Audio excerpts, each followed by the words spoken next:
menanyakan ada beberapa pertanyaan. Kebetulan saya ingin memberikan apa dulu ya Pak, bahwa saya juga asalnya dari Jawa Timur dan berdomisilinya tapi di Riau, tapi keluarga besar aslinya di Jawa Timur. Mungkin saya akan melanjut aja untuk pertanyaannya Pak. Bagaimana langkah-langkah konkret yang dapat dilakukan untuk memastikan bahwa pemilu 2024 nantinya itu berlangsung secara demokratis dan konkret. Dan berhubungan dengan itu juga Bapak seorang ahli hukum dan merangkap mantan Ketua MK dan Hakim Mahkamah Konstitusi. Bagaimana Bapak melihat peran lembaga-lembaga hukum, terutama lembaga yudikatif, yang dimana lembaga yudikatif ini sebagai lembaga yang menyelesaikan hasil sengketa pemilu dalam memastikan integritas dan transparansi pemilu 2024. Mungkin itu pertanyaan dari saya. Terima kasih. Wassalamualaikum warahmatullahi wabarakatuh. Lanjutkan yang kedua. Bismillahirrahmanirrahim. Assalamualaikum warahmatullahi wabarakatuh. Salam Om Swastiastu, Namo Buddhaya, Rahayu. Selamat sore untuk Bapak Profesor Dr. Mahfud MD. Izinkan saya perkenalkan diri terlebih dahulu. Nama saya Farasat Ahmad. Saya adalah mahasiswa dari Fakultas Hukum Universitas Andalas tahun 2023. Pada kesempatan kali ini saya ingin menyampaikan dua buah pertanyaan. Yang pertama terkait sistem kampanye yang pada saat ini kita semua ketahui bahwa setiap kader ataupun calon yang ingin mendaftarkan diri untuk duduk di Senayan ataupun untuk mencalonkan diri untuk jabatan tertentu itu menggunakan poster ataupun spanduk. Yang diresahkan oleh masyarakat pada saat ini adalah spanduk-spanduk ataupun bendera-bendera partai yang cenderung merusak pemandangan di tengah-tengah kota, Pak.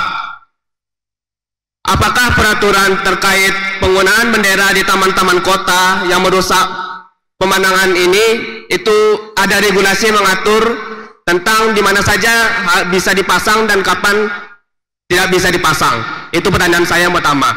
Yang kedua, untuk generasi muda seperti saya Pak, generasi muda seperti saya yang lebih aktif melihat kampanye di media sosial, itu bersama rekan-rekan di sini sama-sama merasakan keresahan yang sama, yaitu adanya isu buzzer Pak.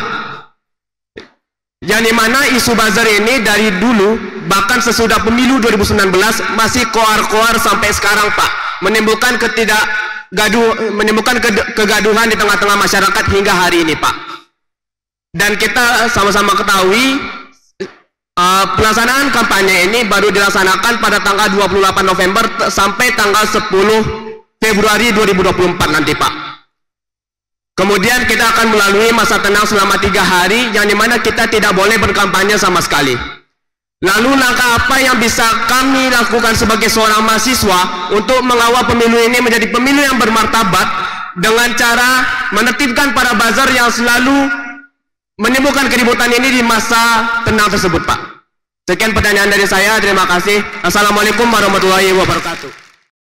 Siapa tuh yang tanya tadi? Apakah Bapak yakin kalau Mahkamah Konstitusinya seperti itu bisa menyelesaikan masalah gitu? Nanti jawabannya nanti. Nah ya ini pertanyaannya juga sama Nindya tadi, bagaimana lembaga yudikatif bisa dipercaya kalau seperti sekarang ini masalahnya? Saudara, yang di Mahkamah Konstitusi itu adalah peristiwa mendung bagi dunia hukum, tetapi sekarang awannya sudah dibersihkan. Karena apa? Penyebab mendungnya itu sudah diselesaikan.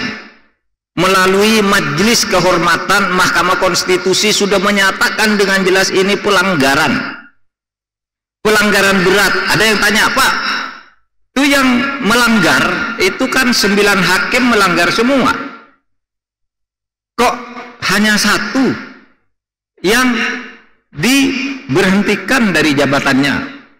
Iya, karena yang 8 itu hanya melakukan pelanggaran ringan, ngomong ke media terlanjur, tapi yang satu melakukan pelanggaran berat. Ada yang tanya gini loh, Pak, kenapa sudah tahu melakukan pelanggaran berat kok hanya diberhentikan dari jabatan, kok tidak dipecat? Kan menurut aturan harus dipecat dari kedudukan sebagai hakim. Menurut saya putusan MK itu harus diterima sebagai keputusan final, tidak perlu diperdebatkan. Kenapa Pak? Ya alasannya boleh saudara setuju boleh tidak, tapi tetap ini alasannya. Saudara, kalau ketua MK itu diberhentikan, dia boleh naik banding dengan membentuk MK yang baru. Misalnya saya ketua MK, diberhentikan dari jabatan ketua, saya boleh sebagai ketua MK membentuk lagi, saya membentuk lagi untuk banding. Jadi tidak ada kepastian kalau langsung dipecat. Kalau cuma diturunkan dari jabatannya lalu tidak boleh ikut sidang, sudah kepastian hukum segera terjamin, pemilu tidak terganggu. Itu yang sekarang harus kita terima. Dan insya Allah sidang-sidang sengketa hasil pemilu yang akan datang itu akan lebih baik, karena pertama borok-boroknya sudah dibongkar sekarang, yang kedua penyakitnya sudah diamputasi, sehingga yang baru ini pasti akan takut untuk main-main dengan sengketa hasil pemilu nanti.